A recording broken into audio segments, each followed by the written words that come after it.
You were never supposed to know the real story behind Joshua crossing the Jordan.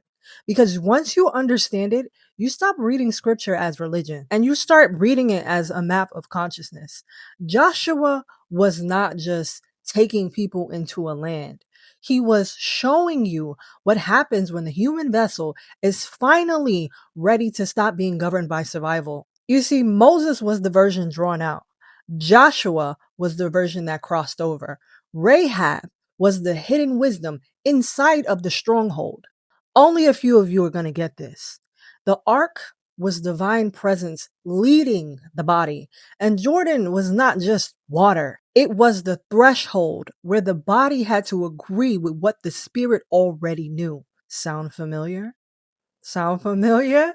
So if your old way already stopped working, if the old version of you cannot lead anymore, if the wilderness no longer feels like home, this may not be punishment. This may actually be Joshua rising.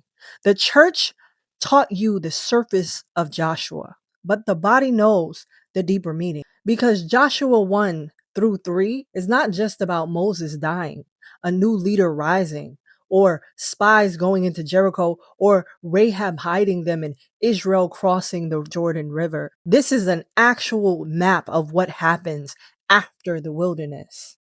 This is the moment where the old system of survival has completed its assignment. And now the human vessel has to decide if it's actually ready to move from revelation into embodiment. Because Moses could draw them out, right? That's what his name means. Moses could receive law, but Joshua had to walk the land. Moses could teach divine order. He could teach people for sure. But Joshua had to activate the will. This is exactly why Joshua 1 opens up with the death of Moses. Okay? Because before the next level of embodiment begins, the old leadership pattern has to end. It has to die. Not because Moses was evil, not because Moses failed the whole assignment, but simply because Moses represented the stage of awakening that was necessary for the wilderness. Moses was the one drawn out. I told you guys this before. Moses in Hebrew is Moshe.